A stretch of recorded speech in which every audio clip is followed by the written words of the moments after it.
Salamat sa Panginoon at binigyan tayo ng pagkakataon po muli na maituloy yung mga sulat ni Santiago. Nasa Kabanata 4 po tayo, talata 7 hanggang 10. Pero bago po tayo magsimula, manalangin po muna tayo sa Diyos na makapangyarihan sa lahat. Dakilang Diyos, kinikilala po namin na Ikaw ang may hawak sa lahat ng bahagi sa aming buhay. Sa lahat ng tinatamasa naming biyaya ay talaga namang kapanapanabik na magparangal, magpuri sa iyong pangalan, na dakila, higit sa lahat. Nais po naming magpasakop sa iyo sa umagang ito sa pamamagitan po ng iyong salita na amin pong maisagawa sa kapangyarihan po ng iyong Espiritu.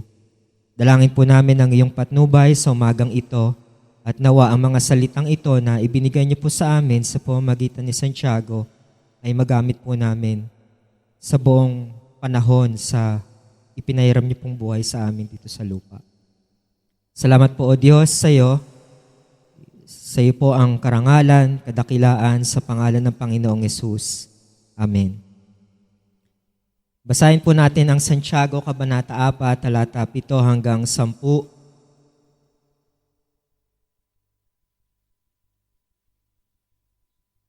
Sabi po dito mga kapatid, kaya nga, pasakop kayo sa Diyos.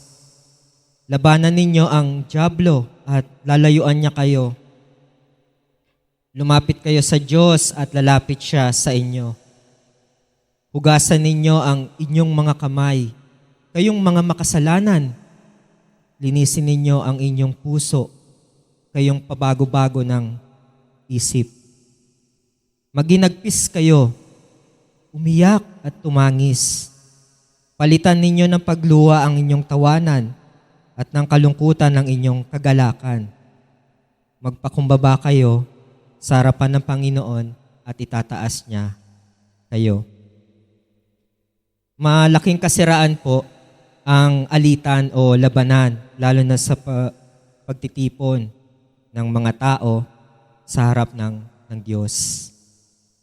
At si Santiago, seryoso siya sa kanyang paglalathala ng kanyang sulat, paalala doon sa kanyang mga sinulatan na kailangan masolusyonan, malutas yung problema ng alitan at labanan. Pagpapakita kasi ng pagiging kaaway ng Diyos, yung alitan o yung labanan.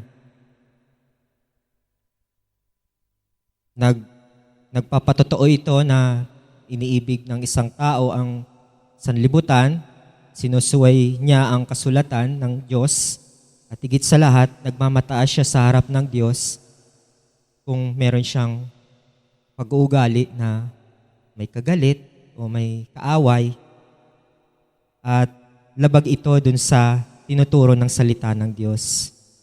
Kaya dun sa mga natalakay po natin noong nakaraan sa aklat ng Santiago, Kabanata 4, talata 1 hanggang 6, nakita po natin doon na yung alitan o labanan, ito yung pinag-ugatan ay ang sariling pagnanasa o yung mga makasariling hangarin, maling layunin ng isang tao. At ang patutunguhan nito ay kapahamakan dahil ang pagpapakita nito ay hindi pagpapakumbaba, kundi pagmamalaki, pagmamataas. Kaya si Santiago, gano'n na lang yung kanyang kagustuhan na maituro yung kahalagahan ng pagpapakumbaba. Dahil ang pagpapakumbaba, ito yung patunay ng pagiging tunay na Kristiyano. Kung hindi makikita sa isang Kristiyano ang pagpapakumbaba, pwedeng sabihin natin na hindi siya tunay na mananampalataya. O hindi talaga siya lumapit sa Panginoong Diyos, hindi talaga siya nalungkot at hindi niya nalaman na siya ay makasalanan. Kahit na alam niya yung mga patungkol sa Diyos o yung aral ng Diyos.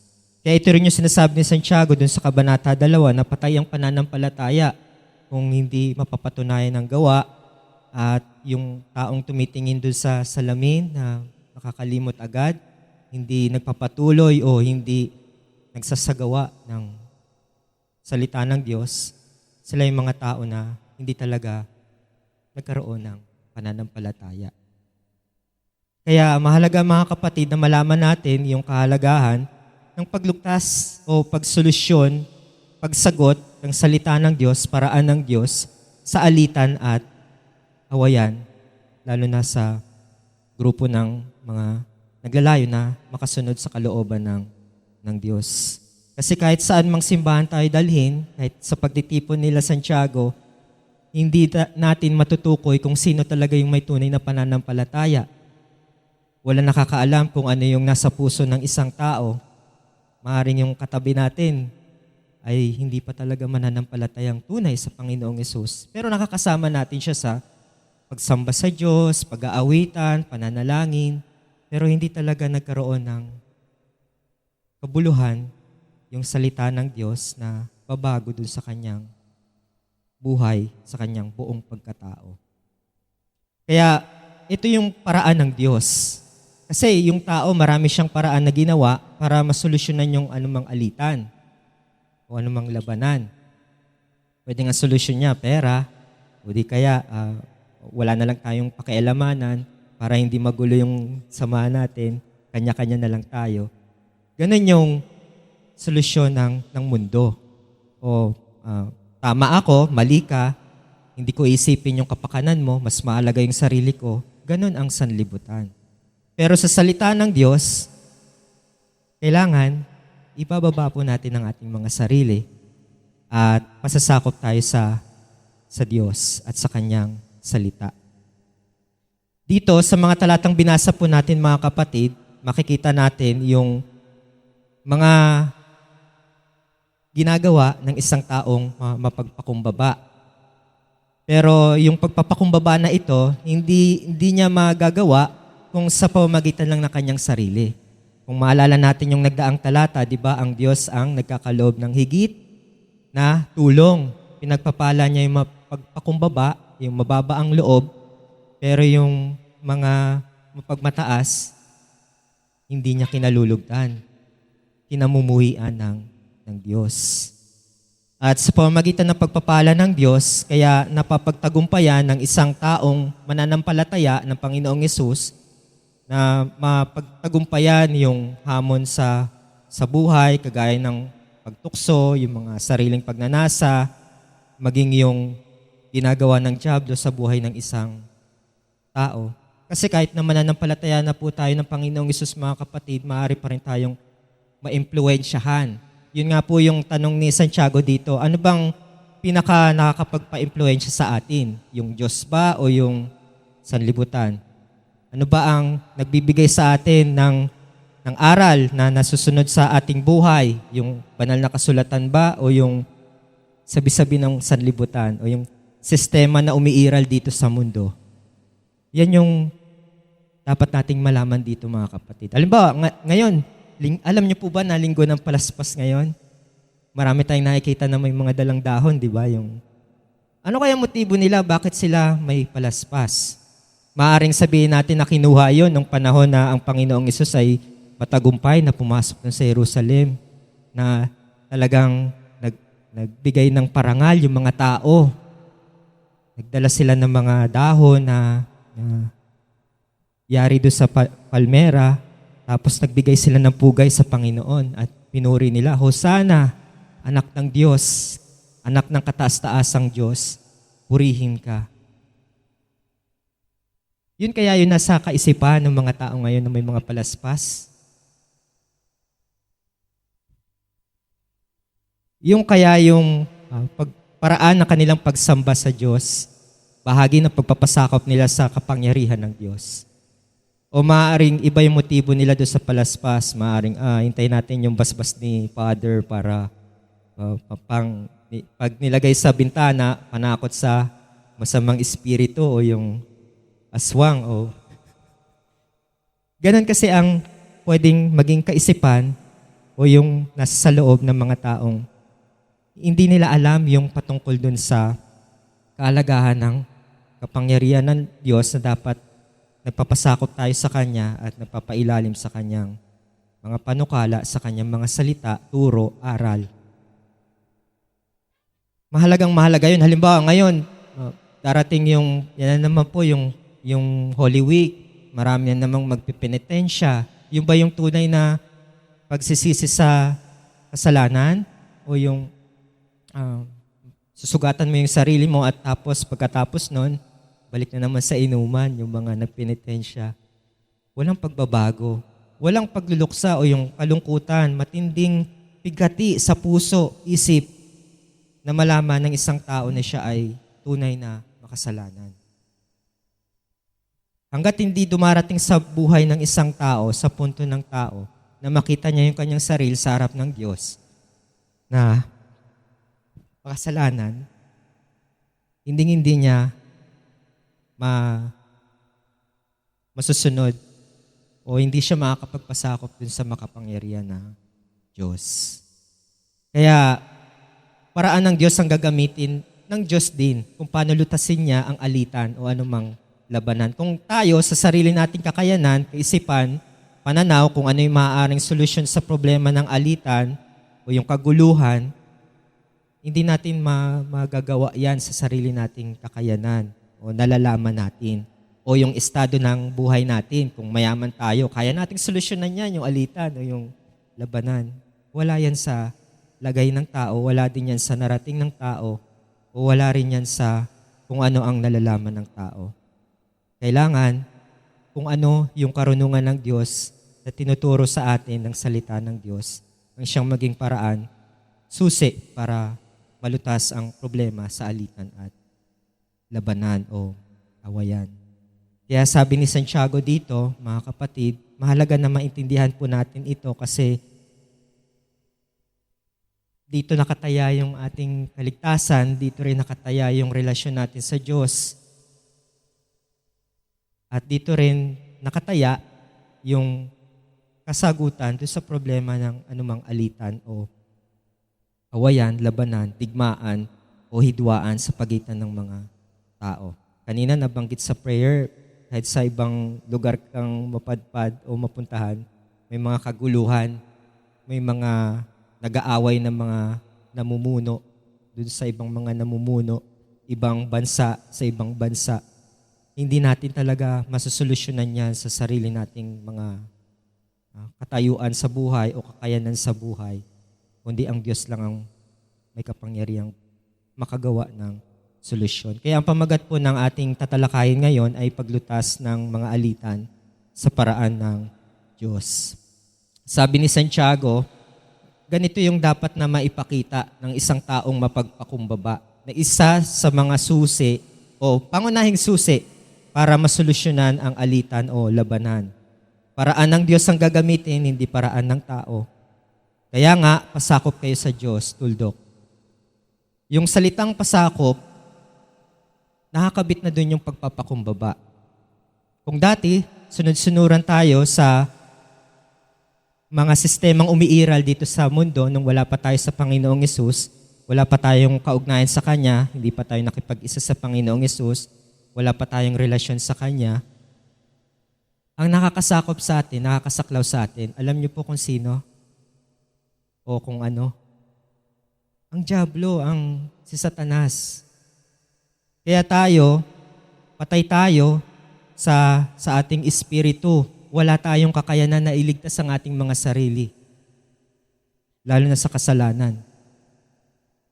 Biyaya lang ng Diyos ang dahilan kung bakit nabuksan yung isip natin, yung puso natin, para malaman natin yung patungkol sa Kanya at magkaroon ng kaugnayan sa Kanya.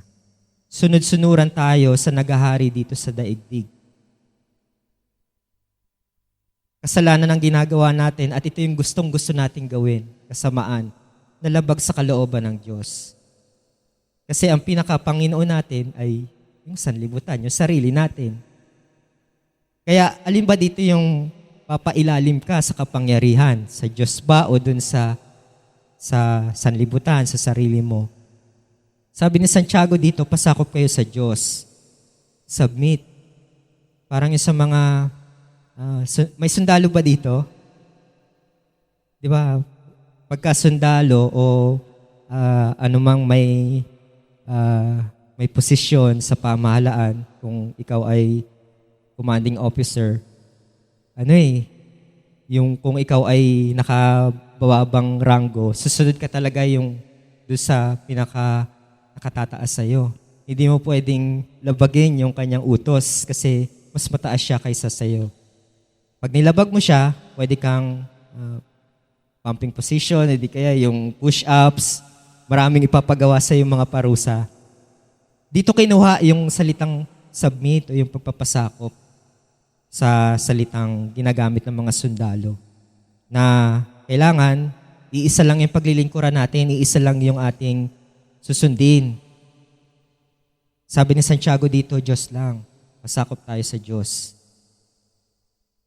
Labanan ninyo ang dyablo. Kasi pag nagpasakop tayo sa Diyos, automatic na malalabanan natin ang dyablo at lalayuan tayo ng dyablo.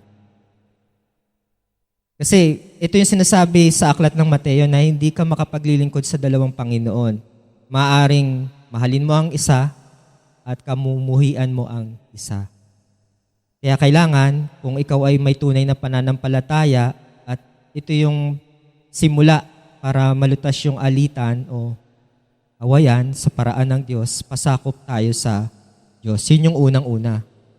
Magpasakop tayo sa kapangyarihan ng Diyos. Huwag na tayong sumunod dun sa sistemang umiiral sa sanlibutan. Huwag na tayong sumunod dun sa mga makasariling hangarin natin o yung mga nasa ng laman na nag-uuwi sa atin sa kapahamakan at mapapalayo tayo sa Diyos.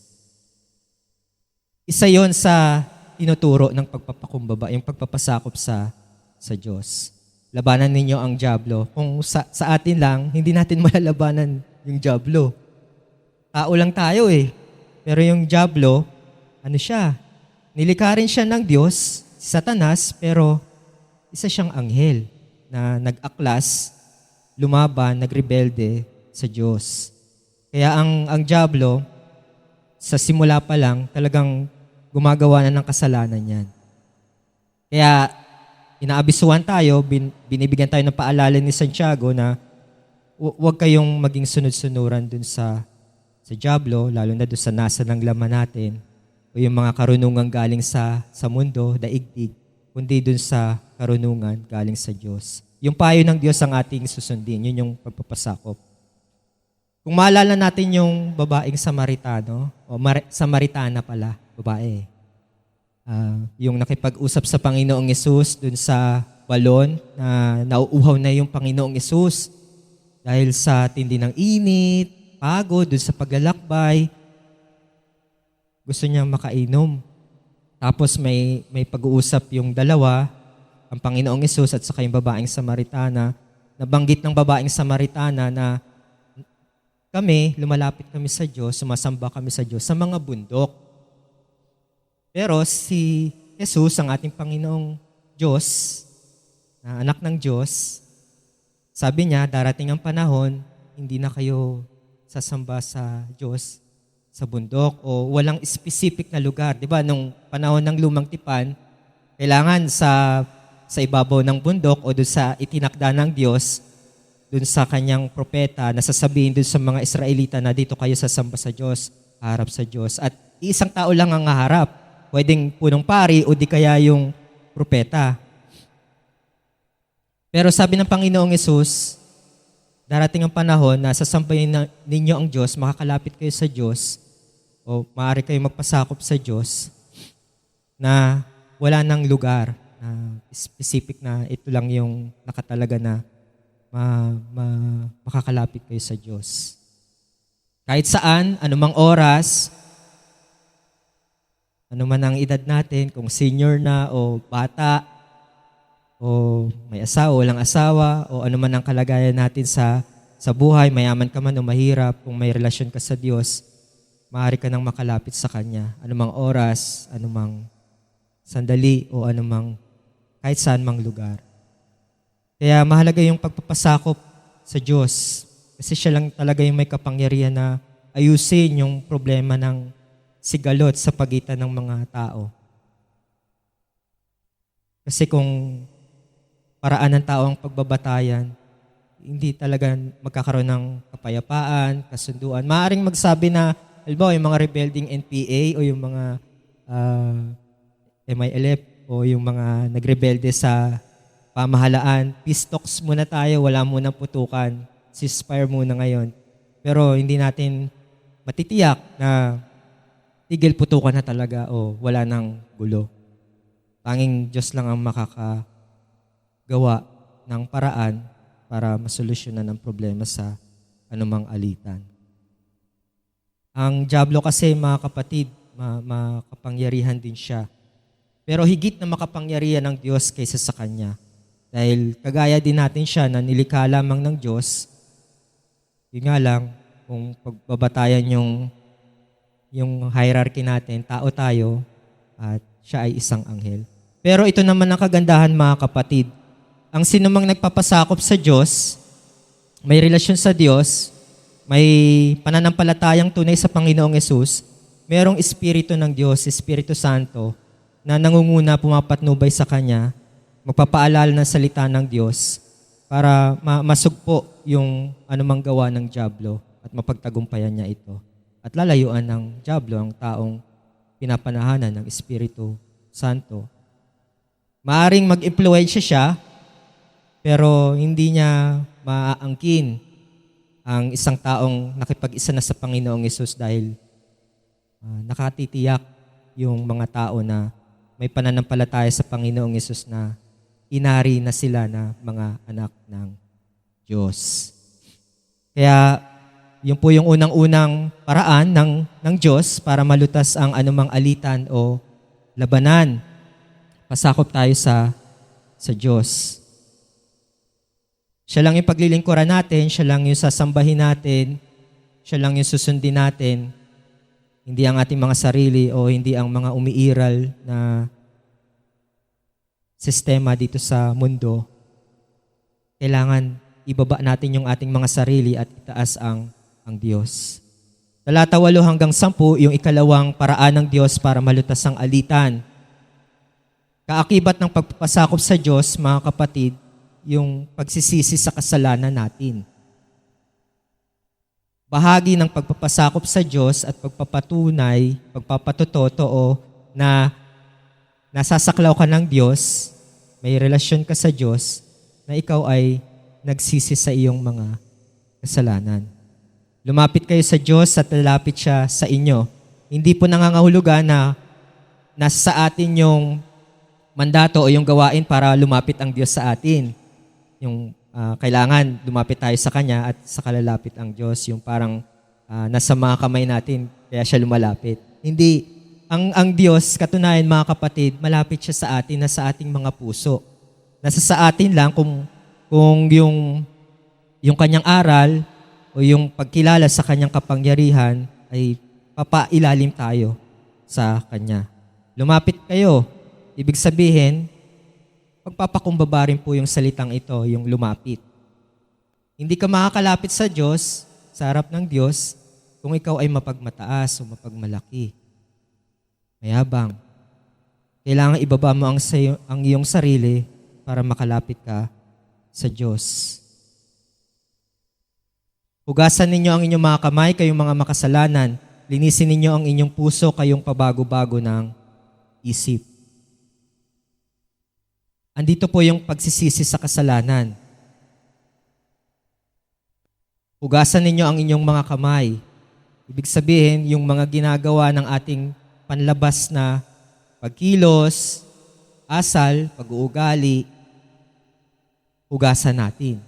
Kayong mga makasalanan. Linisin ninyo ang inyong puso, yung kalooban naman natin. Kayong pabago-bago ang isip. Hindi tayo dapat nagdadalawang isip na sa Panginoon tayo maglilingkod o dito sa sanlibutan o sa sarili natin. Kaya yung mga Kristiyano, single-minded lang sila, hindi sila double-minded. Sa Lord lang talaga yung kanilang paglilingkod, pagpapasakop, at hindi sa dyablo at hindi sa sarili. Kinuha ito, hiniram ito ni Santiago doon sa lumang tipan, doon sa mga punong pari kagaya ni Aaron at yung mga anak ni Aaron. Bago sila humarap sa presensya ng Diyos, naguhugas muna sila ng kamay at paa. Tatagpuan natin sa Exodus yan, Kabanata 30, pero hindi na po natin pupuntahan mga kapatid. Mahalaga kasi na maihanda yung ating mga sarili bago tayo humarap sa Diyos. Kaya nga, bago itong mensahe, salita ng Diyos, nanalangin muna tayo pauna, tapos sa awit sa Panginoon, bago tayo tumungo sa kanyang salita, sa kanyang aral. Kailangan palinis muna tayo. Bahagi ng paglapit sa Kanya at lalapit sa atin ang Diyos. Ang Diyos, mapagmahal siya, hindi siya madaling magalit, napakalawak ng habag niya, awa, at wagas ang kanyang pag-ibig. Kaya naman yung tapat, totoo na lumalapit sa Kanya, kagaya ng babaeng Samaritana, na halimbawa kanina, na sabi ng Panginoong Yesus doon sa isang kanyang tinuro doon sa Samaritana na, di ba sabi niya, hindi na sa bundok kayo sasamba, makakalapit sa Diyos, kundi kahit saan, sasambahin niyo ang Diyos sa katotohanan at sa Espiritu. Tapat at totoo, ibig sabihin, sincere yung ating paglapit sa Diyos. Hindi dahil, Sunday ngayon lalapit ako sa Diyos. Pero pag Monday hanggang Saturday, hindi ako lalapit sa Diyos. Kailangan, anumang oras, lumalapit tayo sa Kanya, nananalangin tayo sa Kanya, dumedepende tayo, bumabatay tayo sa Kanya. Kailangan natin ng Diyos sa bawat sandali sa ating buhay. At kailangan makita natin na sa harap niya ay makasalanan tayo. Parang si Isaias, nung tinawag siya ng Diyos para maging propeta, sabi ni Isaias, "Woe is me," ibig sabihin, kawawa ako. Akong makasalanan, nanananahan sa piling ng mga makasalanan. Ganyan din yung sinabi ni Pablo dun sa Bagong Tipan na kung saan sinabi niya, siya yung pinakamasahol sa lahat ng mga makasalanan. Si Pedro, nung nakaharap niya ang Panginoong Yesus para mangisda, sabi niya, hindi ako karapat-dapat na humarap sa iyo. Isa akong makasalanan. Ganon yung mga dapat na makita sa atin na mga naglalayong malutas yung alitan o yung labanan sa paraan ng Diyos. Bahagi ng pagpapasakop sa Diyos, sa kanyang kapangyarihan, yung paglapit, pagsisisi sa kasalanan. At sa talata siyam, binanggit dito yung maghinagpis kayo, umiyak kayo at tumangis, palitan ninyo ng pagluha ang inyong tawanan at ng kalungkutan ng inyong kagalakan. Alam naman natin, mga kapatid, na pag nagkaroon tayo ng relasyon sa Panginoong Hesus, di ba, papasok na yung bunga ng Espiritu Santo, kagalakan, kapayapaan, yung mahinahon ka, ano man ang nangyayari sa buhay mo na samot-saring mga pagsubok, problema, alam mong may Diyos kang kakampi na tinitindigan, tutulong sa'yo sa oras ng mga pagsubok para mapagtagumpayan ito sa kapangyarihan niya, sa biyaya niya. Hindi nagtuturo si Santiago dito na maging loner ka o yung sa sulok ka na lang, malungkot ka dyan, hindi mo na kailangan magsaya o magkaroon ng kagalakan, kasiglahan sa buhay. Sinasabi lang niya na doon sa pagsisisi, merong mga elemento na tinatawag na bahagi yung kabuoang emosyon natin, pakiramdam natin. Maghinagpis, umiyak, tumangis. Kung tumatawa ka, palitan mo yan ng pagluha, kalungkutan ng kagalakan. Ibig sabihin, pag nakita natin yung ating mga sarili sa harap ng Diyos na makasalanan at nakakagawa pa rin tayo ng kasalanan araw-araw, nalulungkot ka sa kasalanan. Hindi ka natutuwa na ikaw ay nahuhulog sa kasalanan. Pag kayo ba nagkasala mga kapatid, na nararamdaman nyo ba na malungkot, hindi masaya yung pag nakagawa kayo ng kasalanan, parang mas ano pa yan matindi dun sa namatayan. Diba pagka may mga mahal tayo sa buhay na namayapa, na una sa atin, nalulungkot tayo, di ba? Namimighati tayo, naghihinagpis tayo. Ganun yung simulain ng isang taong nagsisi sa kasalanan. Tunay na nagsisi sa kasalanan. Alam niya, na-acknowledge niya sa harap ng Diyos na makasalanan siya, masama siya, hindi siya karapat-dapat, at kailangan niyang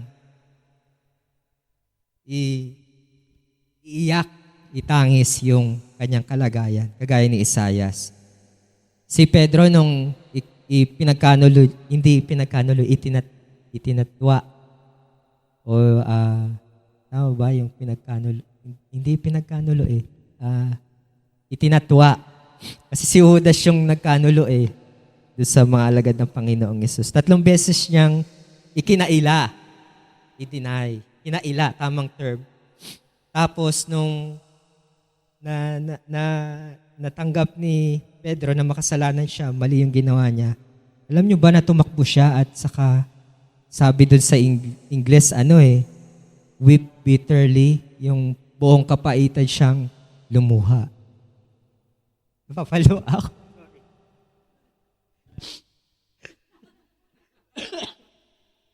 Ayan. Lahat tayo. Hindi drama to, talagang pagka nakita mo talaga yung kalagayan mo sa Diyos, malulungkot ka talaga.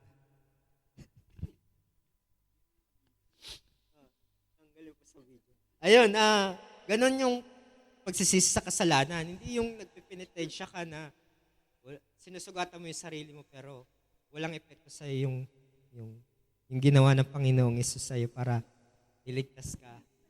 Pasensya na po masyadong maramdamin po yung ayun. Pero lalaki po ako, hindi ako. Baka isipin nyo yung umiyak na lalaki, yan. Medyo tagilid. Ayun po mga kapatid. Kailangan maginagpis, umiyak tayo, tumangis. Palitan ng pagluwang iyong tawanan at kalungkutan ng iyong pag-alakan. Kasi, matatakot ka doon sa Diyos na makapangyarihan. Parang si Isaias nga na hindi siya karapat-dapat na umarap sa Diyos, makita ang Diyos kasi tiyak na mapapahamak siya, sabi niya doon sa naisulat sa kanya aklat.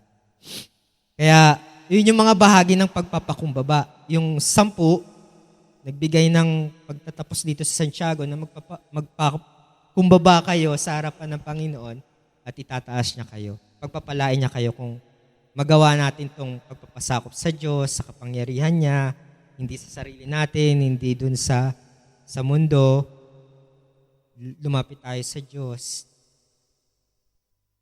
Kasi ito yung solusyon dun sa alitan. Pag sabi kasi dun sa Kawikaan, Kabanata 16, talata 7, kung yung buhay ng tao ay nakakalugod sa Diyos, tiyak na kahit na may kalaban siya, kaaway siya, kaalitan siya, o yung katunggali, makikipagbati sa Kanya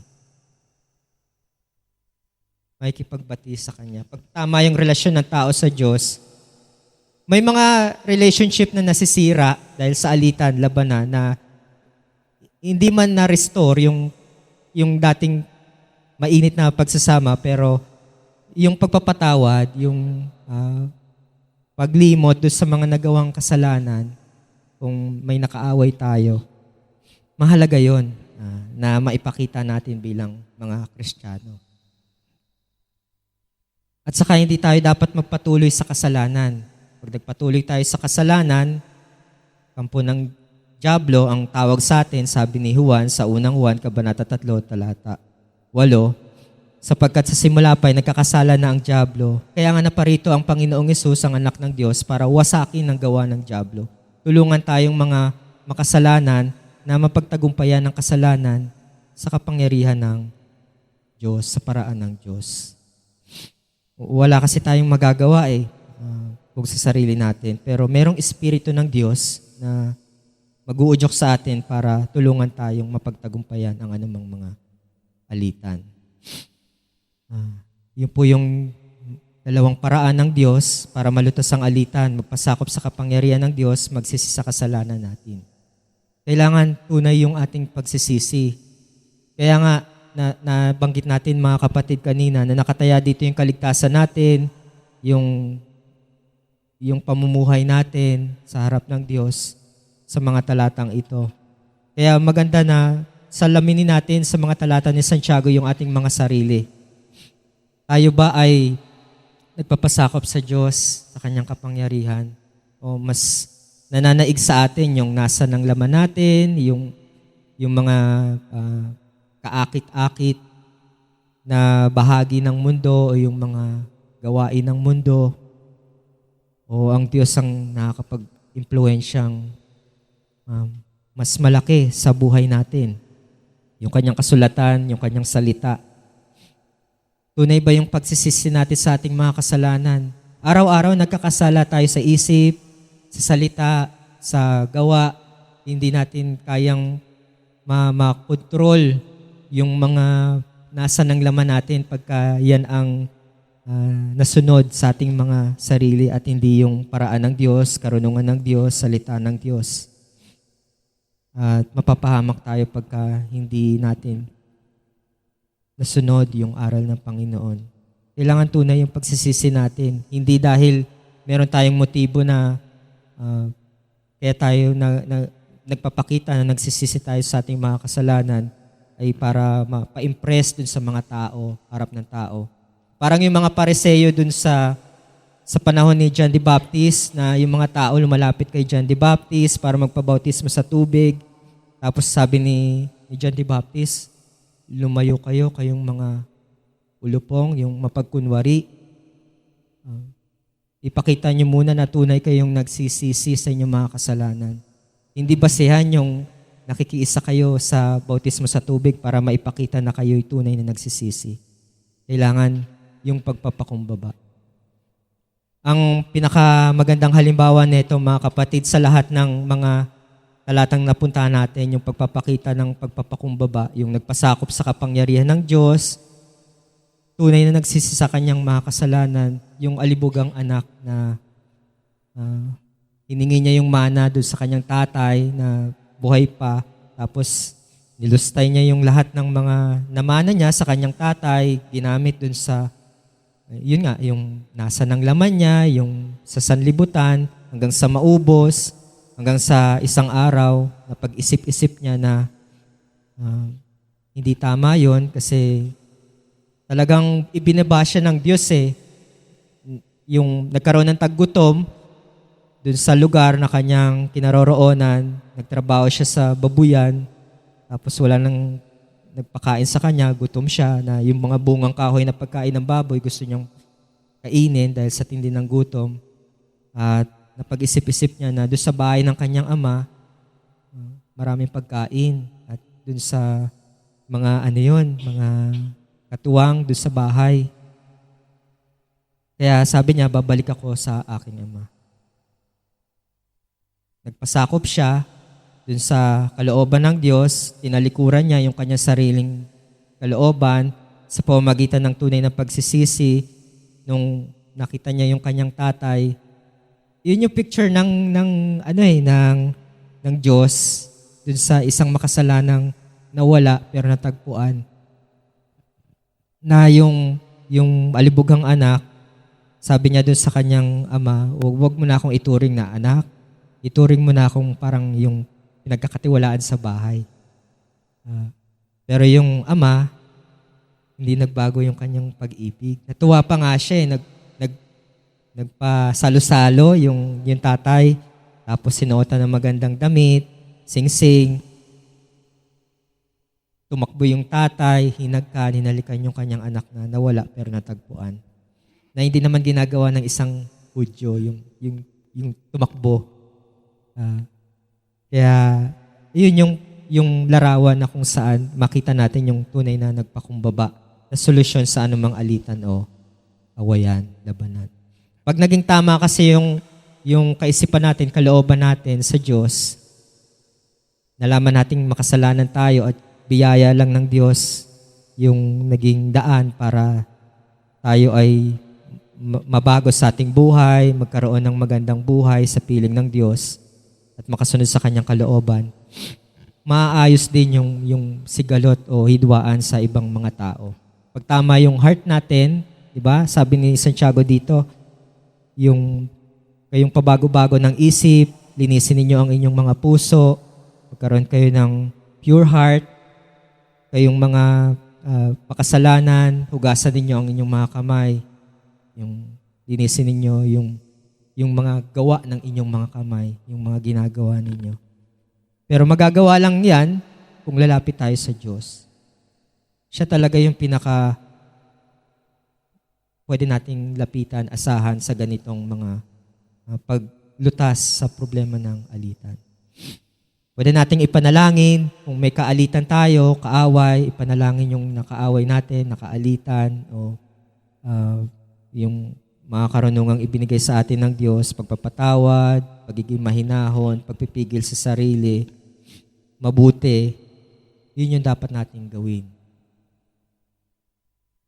At magagawa lang yan, inuulit po natin mga kapatid, kung ikaw ay nagpasakop sa Diyos, tunay na nagsisi sa iyong mga kasalanan.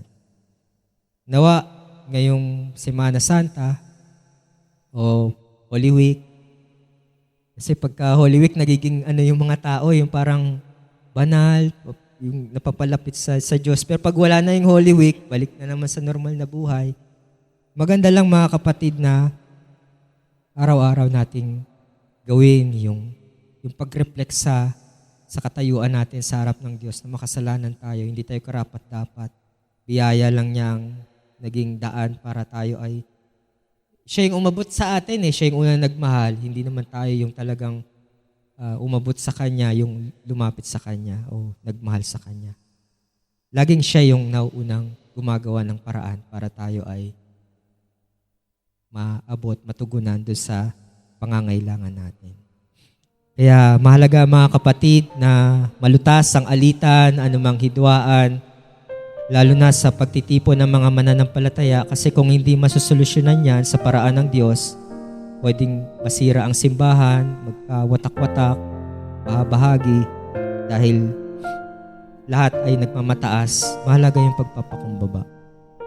Itutuloy po natin yan sa susunod ng mga talata mga kapatid.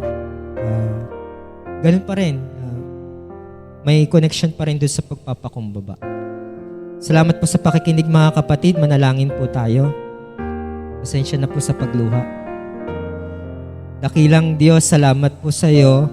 Ikaw lamang po yung Diyos na makapangyarihan sa lahat at kami po ay nagpapasailalim, nagpapasakop sa iyo. Bumabatay kami sa iyong mga pamantayan, sa iyong salita. Tulungan niyo po kami, Panginoon, sa aming problema, sa aming mga makasariling hangarin, yung mga mali naming kaisipan. Nawa, ang salita mo ang siyang mag-impluwensya sa amin para mapagtagumpayan namin ang anumang mga gawa ng dyablo o anumang mga pwedeng maging kasiraan sa buhay namin sa pagiging mapagmataas, makasarili po namin. Salamat din po, O Diyos, sa pagkakataon na kami po ay magkaroon ng karunungan patungkol dun sa tunay na katayuan po namin sa harap po ninyo. Salamat din po sa malawak mong habag, malaki mong biyaya na palagi nakaantabay sa amin. Oras na kami po ay magkamali at magbalik loob sa iyo. Salamat po, O Diyos. Pangalagaan at ingatan niyo po ang aming kaluluwa palagi, ang aming mga problema sa alitan o labanan o hindi pagkakaunawaan. Ikaw yung maging tagapamagitan at tagapamayapa po namin sa bawat isa sa amin. Salamat po sa lahat ng mga kapatid at higit sa lahat sa iyo, sa pangalan ng Panginoong Yesus. Amen.